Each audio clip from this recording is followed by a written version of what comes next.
Welcome, welcome to the Thrive series. Today, I am just delighted to have my guest, Dan Granger, here to talk about his own experience with thriving. Welcome, Dan. Hey, good to be here. So there will be more about Dan in the below the video in his bio, but just to give you a little idea,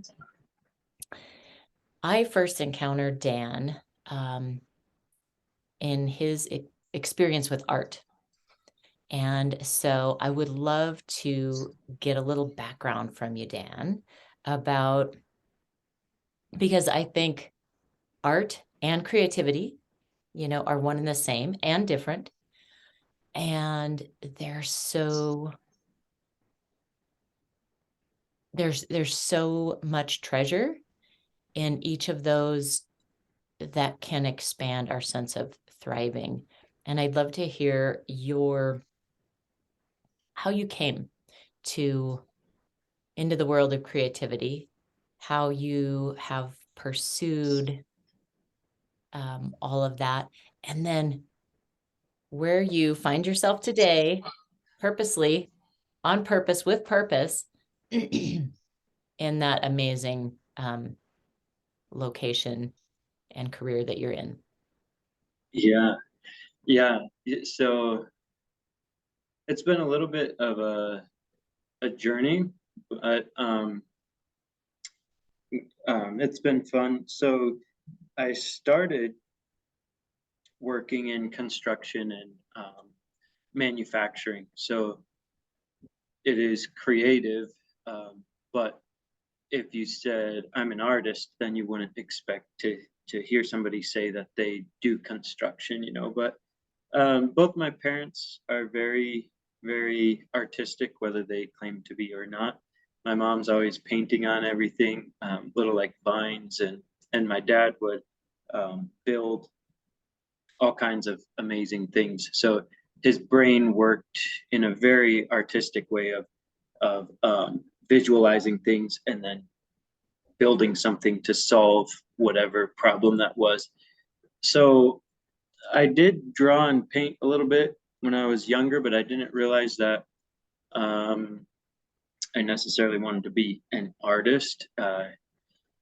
So after high school, I didn't, I started college actually to go to school for college, for art, but it was only actually like 2 weeks. And then I decided, I don't know, I don't want to get out of art school and say I'm an artist. Now what? I didn't I wanted the skills, but the I wasn't sure about connecting it to the value because I didn't have the cash to pay for it. I would have had to borrow money and work through school that way. So I just decided, well, I'm just going to do construction, and I kind of bounced around um, from 18 to, well, until I moved to Billings when I was 25, I think 26. Um, so I I did like fine woodworking, which is pretty artistic when you think about all the inlays and the furniture, building furniture. It was very custom woodworking. And then I did remodels, so um, building houses is also pretty artistic. But then one day, sitting on the porch at lunch, I kind of had this. I had a couple of things show up to me at once when it was around when I was 21. So now I'm 31. So it's about 10 years.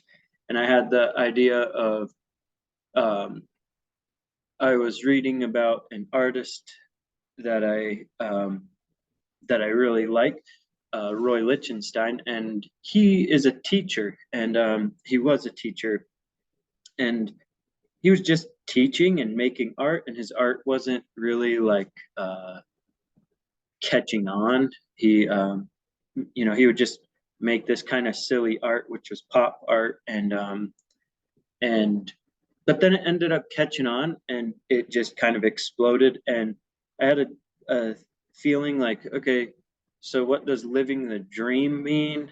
And it's kind of like, well, you are living the dream. You don't really know when a dream starts, and you just suddenly you're there and you're making decisions, and you just kind of go from there. And but the whole dream, the beginning of your life, the whole dream isn't all of the awesome stuff. You have to like usually you start out making decisions and then it gets awesome, or then it gets into a nightmare.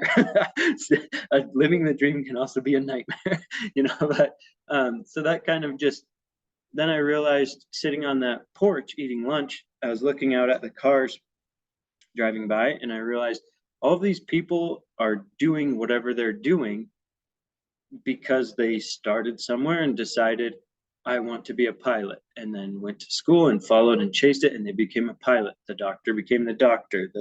The person that owns the bread shop did whatever they did. They could have decided to do that on their own, or they could have just followed in their parents' footsteps, but you had to make a decision at some point and then follow through to get you somewhere else.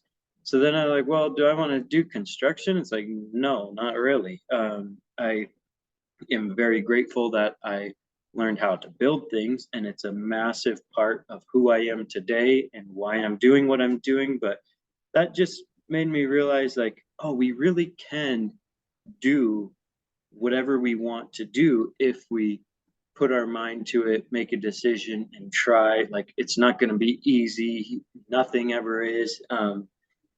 And but you have to make a decision and move towards that in some way or another.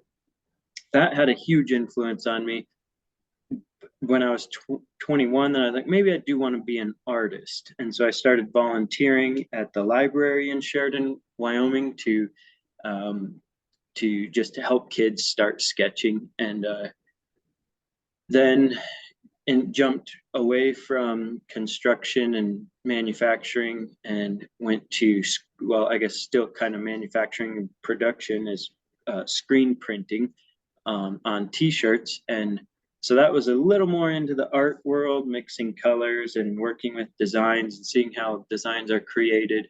And then after a while, it's like, okay, this is great. Learned color theory, moved in the right direction, but it's still not quite there. Something else is there. And I'm a bit of a natural teacher. My dad was a great teacher, and he can't help himself. Everything he does, he always teaches. Even if you've heard it 100 times, he'll still teach you how to cut a board, how to measure it right. And it's just who he was at his heart. And so I got that from him. And coming to Billings, then I wanted to jump into the art world. So I kind of saved up a bit of money. And so when I moved here, I didn't have to work right away, but I applied at a bunch of frame shops and ended up walking into Crooked Line Studio and getting involved there. I didn't know how to get involved more in the art world, but I knew I could build things. And so the my best guess was frame shops. And then I also I knew how to screen print. So I I knew that I could apply at screen print shops. I didn't really want to because I already knew that it wasn't there was a missing puzzle piece there. If I had to, I of course I'll do that because I don't want to force force myself uh, to be an artist and without an income. That doesn't work for me. So if I had to, that's what I would end up doing. But got involved with Crooked Line, got involved with a couple of frame shops here, and then I ended up going. So then I did spend all of my money eventually, and then I chose to go work in a cabinet shop. So I would work 40 hours a week at a cabinet shop, and then about 40 hours a week at Crooked Line for a while there for a couple months. And then after a few months of that, then Crooked Line decided to move across town, and we got a fabulous new building. And so they asked me if I wanted to come on full time at that point, and that ended up being a great opportunity for me. And that was my connection to the art world here in Billings. So then I had a platform to start connecting with people without I didn't have a reputation as far as art. I just liked to do art, and I was making a lot of doodles. So my Instagram page is Doodle and Dan. So it's like that was one of the big things when I first started. It's like I just want to doodle. I don't want to be an artist. I just want to do whatever I want to do. And for a while, it was like I don't want to take commissions. And so that page gave me a lot of freedom to just make stuff with no expectations of it being good or bad art. That wasn't the um, like that wasn't important. It was just like, are you making stuff? Like, and that was important to me. So And I'm just going to jump in real quick because I feel like that's a big piece when you were just talking about the freedom. mhm, Like, okay, it doesn't look like this specific thing. I want the freedom yes, to express. I feel like that freedom is such a big part in general about the feeling of thriving. yes, yeah. So yeah, when I because I did a few shows at first of trying to sell art that I made, and then it was like, oh no, now my brain is thinking, what should I make that will sell? And then that didn't have the my personal touch on it as much. But the when I took that away and it was like just make art to make art, that freedom um, brought in this whole like personal style started to develop. And then it turned into, instead of just art, it turned into uh, what Da Vinci's is right now. So the Da Vinci's workshop is my personal studio that I'm launching. And instead of just making art, the idea is that art is the is a opportunity to open conversation, to dive deeper into whatever you are passionate about. So to me, art is not drawing a picture or painting a picture. It's like, what do you love? What do you live and breathe? What do you, one of the best examples that's not a picture is if you love spreadsheets, is it all color coded and things matching? It's like, well, that's your art.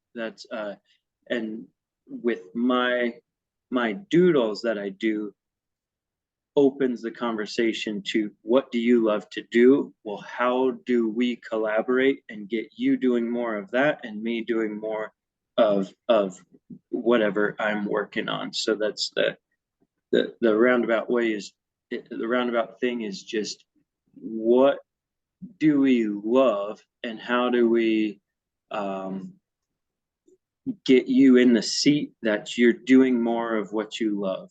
I That's kind of the mission. And so I just think that says so much about who you are, what you value, what you want more of for the world, Yeah. at large and within your community and for yourself. And um the other thing I wanted to hit on is, speaking of thriving, you started your own business after 2020. You started just like in June, is that right, of 2022? Yeah, yeah, that's when I rented the space. Yeah. Okay, yeah. So it doesn't mean like that's like step one and the door's not open yet. And so, like, your business is in its infancy. And yet, I have witnessed the thriving that is happening um, through events that you host, which really follow along with your mission and purpose and your idea of community and through your vision. And yeah, I would love for you to share a bit about how, so what does it feel like this short into your business experience? What would you say in your own words? How is the business thriving? What's coming together? What's next? Oh man, yeah. So make a plan and then and then uh, and start. So yeah, so there's a lot going on, a lot of shifting, um, and it's amazing. The There's a lot of things that have showed up that you can't plan for. I didn't anticipate. Nobody can really tell you about, because there's just so much going on. When even the simplest business, there's so many details that it's like you can get good advice, you can get bullet points, but it's like sit in the seat and do it, and a lot of things show up, both good and ugly. So a lot of things showed up, um, that you planned for, or you were that I was wondering about, but there's a lot of things that showed up that you I didn't anticipate, and I didn't even know that they were going to show up. The other week, one that showed up that was like, whoa, this is a really intense feeling, and then it flowed over into other parts of my life, where realizing that uh, so there's this word called sonder. I don't really know how to use it in a sentence, but it's kind of the realization that every person has a life just as complex as your own. So if you got a hangnail and it hurts, and they might be driving their car and that's what's on their mind, and all the little details of life. Every single person has all of those little details, those personal details. So when with Da Vinci's, as people come in here, it's like, great, we're connecting with people, but um, realizing that so much is happening. Someone may come through the door, especially at an event, and you don't ever talk to them, you don't ever see them, but their footsteps brought them through that door, and they were influenced by the environment. It may not be a big influence. It may not even be a show up on their, if they were writing about their life, it may not ever show up, but it's a memory, and it is one of those tiny details in their life that we all have. And so when I was thinking about that, I thought, oh wow, it's really up to me to, every day that I come into the studio, if I look around and I pretend like I am a stranger coming into the door, it's like somebody put this together and this is the experience. And it was like, whoa, okay, that could feel light and that can feel heavy, that feeling. And then it flowed over to Crooked Line when I work over there, because we get into the motion of things and we're just cruising along. And it made me literally go to Crooked Line when nobody was there and just come through the front doors and say, what is this experience about? What does it feel like walking through the doors? What does it sound like? What does it smell like? What does it feel like? What does it look like? All of those things. When you have your own business, you get to choose those things and make those happen.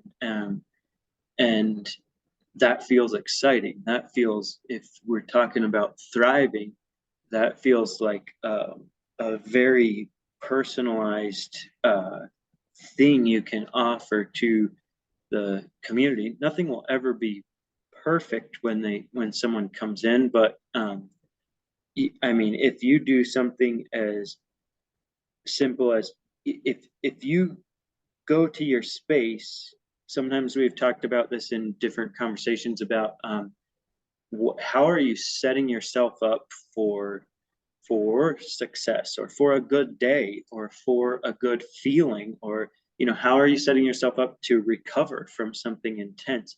And if you paint your whole studio black, and you have bad lighting, and you don't like black, and you love bright sunlight, and that's your space, you go into this dark, it's like, well, that is, you have control to change that.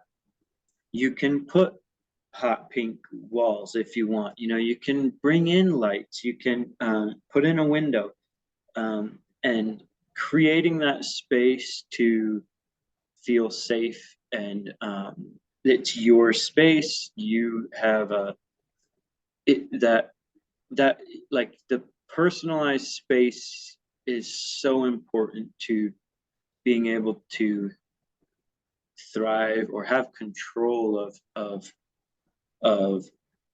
giving yourself the ingredients for a life that is successful or thriving, or however you, whatever you're after.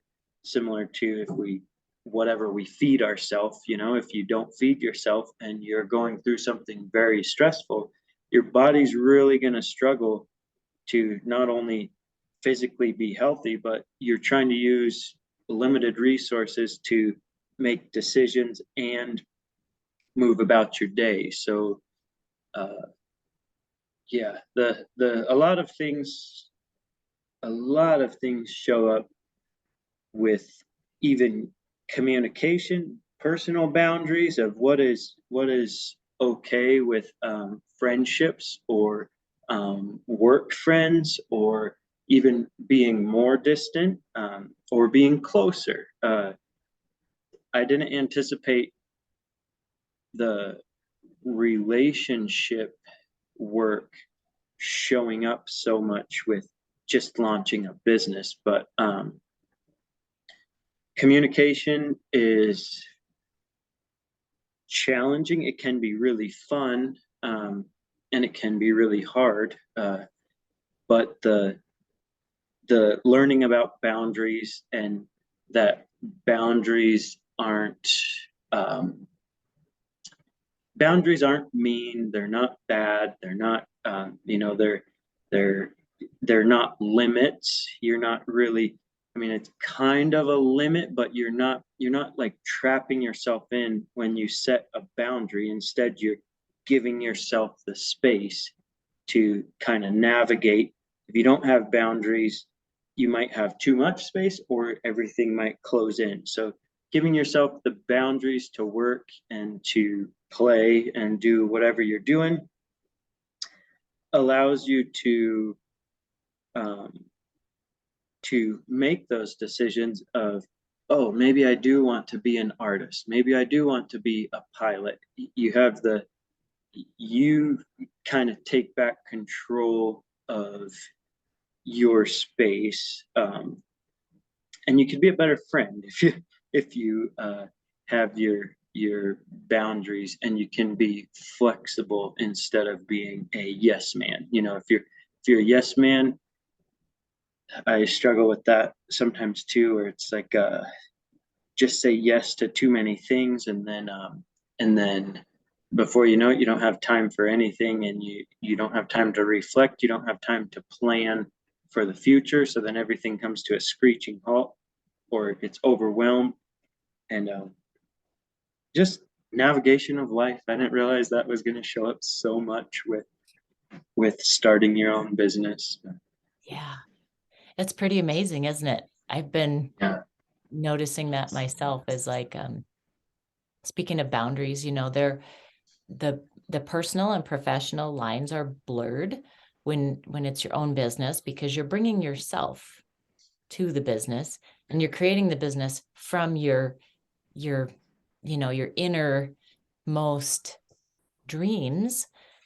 And I think the introduction of, when you started mentioning boundaries, I was thinking to myself, that is a perfect thing to talk about for thriving as well.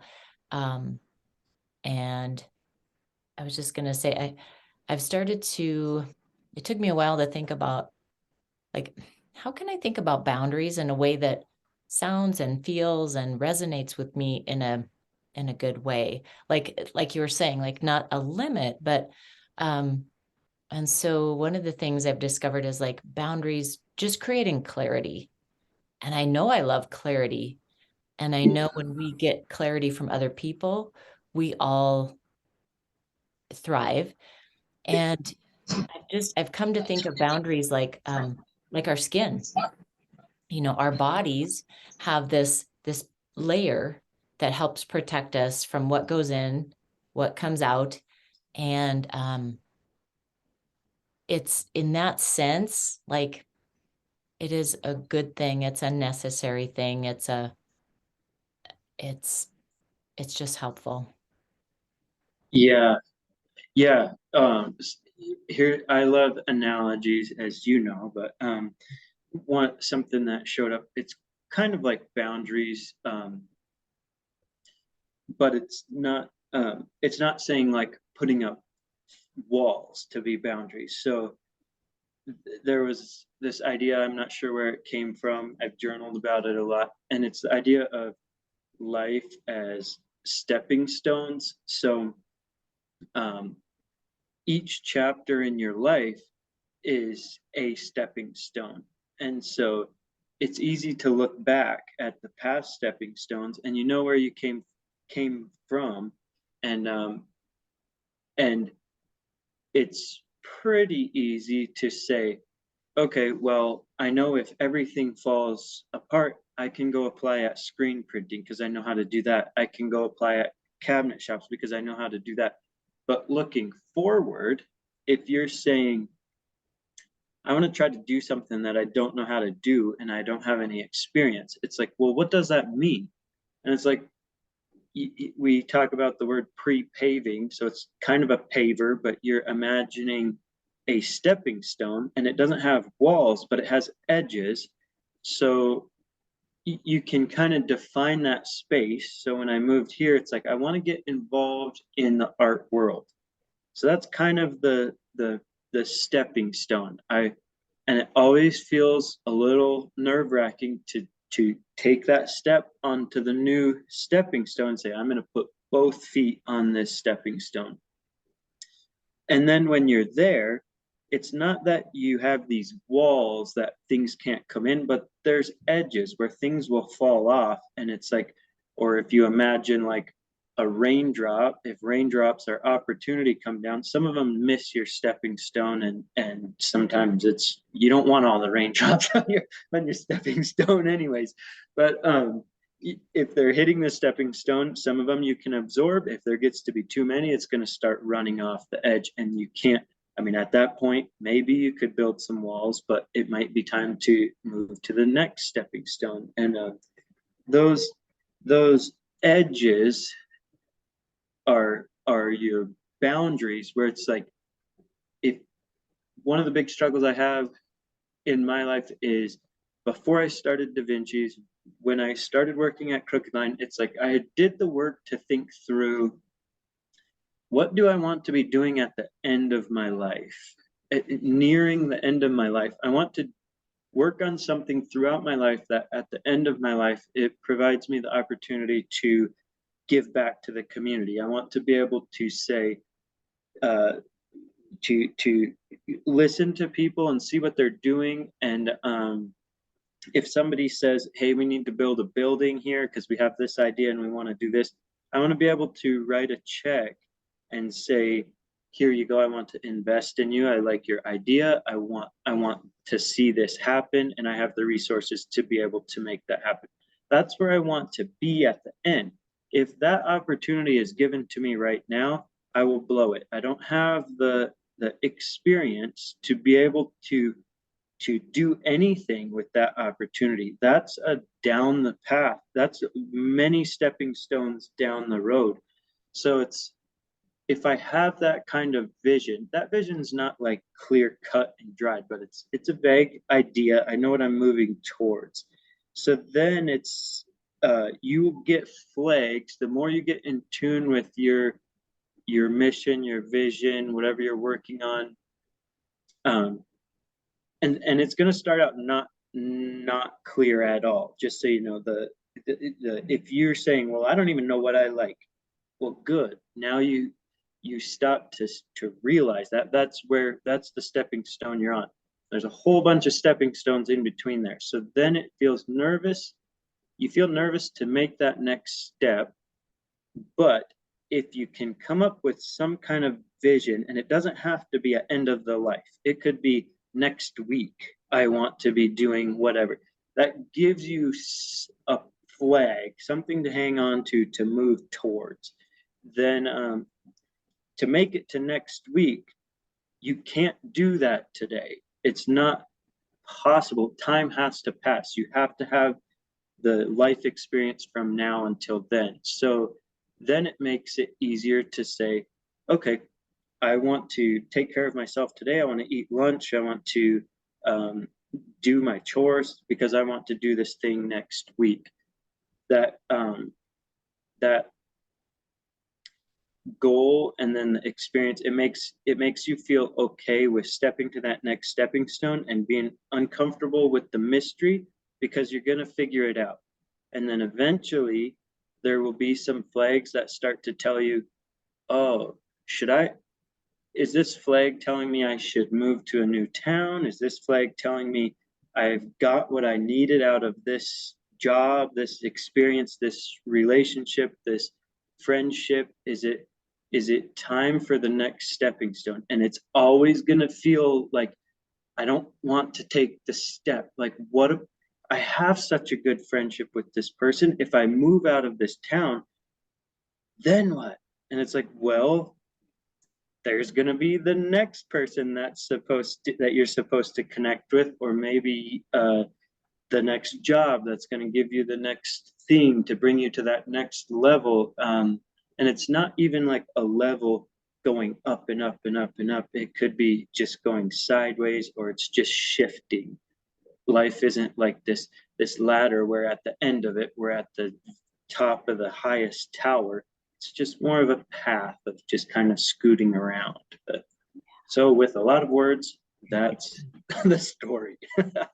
Well, I feel like that was, I don't know if you meant for that to be, but I feel like that story, that explanation is a beautiful way for people to envision 2023, like Yeah. recognizing which step they're on now, Yeah. which step they want to, spend a little time creating a vision. And then I love the way that there was just that kind of like, go easy on yourself. You're not going to get to that other stone like that. And Yeah. that's okay. That's not really the goal right now. I think that was a really nice way to kind of reflect on what kind of thriving people want to experience, not only by the end of 2023, but all along the way. Yeah. Each stone and each step. And so for you, do you have, I think that's a beautiful example of how people might think of moving into the new year, experiencing 2023. And then is there anything for you that is coming up personally, professionally in your vision for 2023 that you want to share? Yeah. Um, yeah, there's a lot. um, so so I guess for 2023, I got myself I got myself booked. um, so with Crooked Line and Da Vinci's. So Crooked Line, we're launching a retail shop, and then Da Vinci's, of course, I've had the 6 months to kind of get things, figure out how the space works. So launching into this new year, um, I've been doing a lot of work thinking about a lot of times, like, what is growth? we talk about growth, and a lot of times we say we want growth, we want to grow. And it's like, well, what does that mean? And um, thinking about it and doing the deep work to say, what is growth? What does that mean to me? Why do I want it? And where does that go? Uh, I'm realizing the numbers are something that's easy to latch onto and prove. Today we had one, tomorrow we have two, the next day we have four, the next day we have five, and so that's something you can see, or it'll go backwards and you'll have something to compare to. But we're doing a lot of talking about advertising and what does the whole system look like, but it's diving into like, what is the mission? What is the vision? The mission and the vision is not sell $1 million worth of pencils. Instead, the mission and vision and the what we're here to do is to connect people, to dive into how it doesn't matter if they do art, but with whatever I'm doing, if somebody's watching and they're involved at all, it could be a stranger that walks past the windows and just looks in and sees things shifting and changing. It may not interest them at all. They may not like my personal style of art, but there's a lot of things that they may see like, huh, that person has passion. That person is doing something to connect people, to try to bring joy or find joy or help people. And so growth might look like a couple people saying, you know what, I've been an accountant my whole life. I don't like it. I'm going to start to look for something new. I'm going to go bowling. I'm going to go, so how do we dive in and get that out of, how do we make our marketing material connect to that? How do we sell you a pencil instead of saying, here's a pencil, with this pencil you will draw the best buffalo you've ever drawn? How do we instead say, here's a pencil and it's a magical pencil and it will unlock freedom for you to be yourself. You can do you with this pencil, whatever you draw, you can create whatever you want to create, whether it's words, whether it's a picture. You can create this world that will overflow into your it's not just a fantasy world on paper. That what you can do with a pencil or a computer or an iPad or anything, your brain, we can think through these concepts and then we can act on them, and we have the power to direct our life a little bit to in ways that we desire. We don't have perfect control of everything, but just realizing that whether you believe in a higher power or you're atheist, or it's like there you have to choose to get up in the morning and do things, or you can choose to stay in bed. Like you have the power to make decisions, and you live in a free country, especially if you're here in the United States. And like that that power, a lot of times we get caught up on those details of, we don't live in a free country. I can't the little details. It's like you live in a free country where you can choose to navigate your life in incredible ways. Sure, there are nitpicky things, but this country is very free, which is sometimes if you have somebody that talks to you about freedom, they will tell you Um, the great thing about freedom is you can do whatever you want, and the bad thing about freedom is you can do whatever you want. Yeah, I heard it said once, like, because the thoughts, we're free to think whatever thoughts we want to.